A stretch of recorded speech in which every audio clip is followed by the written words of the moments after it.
Hello, I'm Alistair Cooper and welcome to Strategy 5 in the PlanningGame.com 7 free strategies series. We're going to up the ante here now and have a look at some more complex developments. In this case we're going to focus on flat conversions.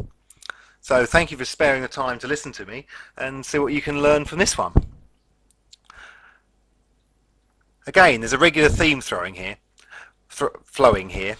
You need to be able to see what the next man cannot see.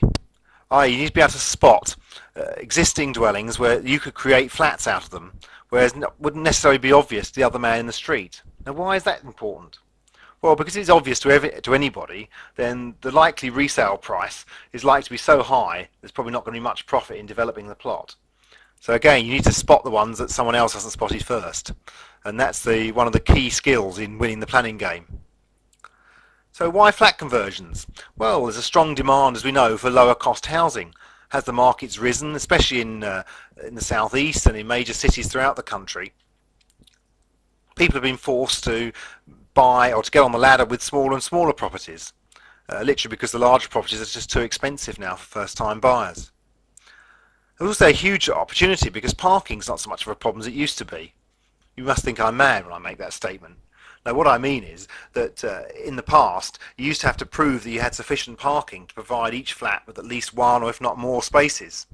Well, now an interesting piece of government legislation called PPG 3, which stands for Planning Policy Guidance 3, which is basically a diktat from central government which sort of requires local authorities to play by a harsh set of rules, which local authorities are not that happy about, I have to say, but more of that later. It means that you can actually develop flats now without necessarily having to provide parking. You'll need to learn exactly when and where not to apply this strategy. But a recent example in St Albans, permission has been granted for a conversion of an old warehouse into 12 flats, and there's only one disabled parking space and no other parking whatsoever. So there can be opportunities now where they didn't exist in the past. There's a huge profit potential. I say, as the demand for smaller flats increases and continues to increase, the value of even smaller properties is rising substantially and disproportionately rising in proportion to the value increase of larger properties in many areas. And also, there's another strategy you can add. You can keep or partly keep the freehold of the property once you've converted it into flats and just sell off leases to the flats. This means you remain the freeholder, you benefit from modest profits to be made on service charges, and into the future, or perhaps a gift for your children, is a substantial income opportunity when leaseholders wish to renew their leases. You may have seen this when you're buying properties in your own portfolio just for buy-to-lets, where sometimes properties are offered cheaper because the lease is only sort of less than 70 years. So even on a 99-year lease, people come up and want to renew because of mortgage lending restrictions. They want to renew after sort of 25 years or so. And so you could be building yourself a hidden pension here that you hadn't otherwise thought of. So let's get straight into an example, shall we? This is a typical 3-bed detached property on a busy main road, actually, in St Albans. It's actually the Hatfield Road. And so why would this be good for flat conversion? Well, because of the main road, it's no longer a desirable family area. There's increasing traffic, and it's not seen as a particularly safe place for children. It's not seen as a particularly safe place for children. However, for young professionals, especially in the rental market, there's strong demand for flats. It's quite close to local public transport links and only a short stroll from the station, so good for London commuters. So this is the type of area where we just happen to know that flats will work well. So why this plot, you may ask? Well, as you can see, it's a reasonably generous plot. I mean, it's not wide enough to demolish and build 2 houses, so we can forget that strategy on this one. But it's also a deep plot, and also the property to the left has been extended considerably to the rear, and so therefore my application to extend the property considerably to the rear as well should be looked upon favourably. But remember, nothing in the planning game is guaranteed. So let's have a look at the numbers on this one. So I purchased the property for $270,000. So what's the obvious strategies here? Remember, we want to have more than one strategy and also a clear exit strategy whenever we look at any potential development project. Well, the obvious one is to refurb and extend the property and sell it as a larger family house. Well, that may not be a great strategy for this one because, as I've said, the area doesn't lend itself to family housing, especially more expensive family housing. I could convert what's already there quite comfortably into 2 masonettes. I'd make a more modest profit, but the likelihood of planning permission is much, much greater because I wouldn't actually be changing the external envelope of the property. Or I could go for the not so obvious, which is to extend at the back and the side, more work but more profit, and create 4 flats. Beyond this, again, by looking around the local area and watching other examples of what other developers have done, I've seen that down the road they've demolished what happens to be a factory site and an old car garage and constructed new 3-story blocks of flats. So another strategy here would be to demolish altogether and rebuild a block of 5 new build flats.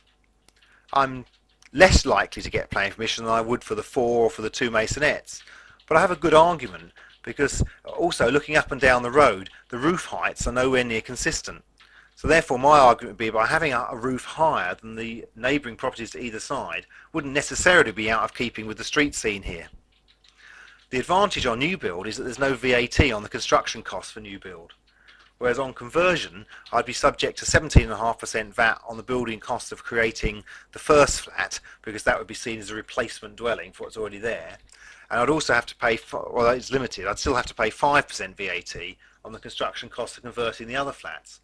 So it may well in this example be more economic to demolish what's there and rebuild. So what would my costs be? Well, the estimated cost for constructing 5 new flats would be around 300,000.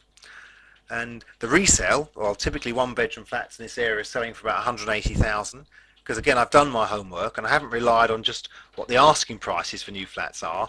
I've had a look at the land registry and on other public websites and seen what flats have actually sold for, and 180 seems a conservative estimate. So I'd be looking at about 900. So again, estimated profit here would be about 330,000. Even if I only converted to 2 masonettes, they'd be likely to be 1 bed and 1 2-bed. So I'd still be looking at a modest 40 to 50,000 profit from this development. So again, it's a good development to go for because I've got virtually all my angles covered.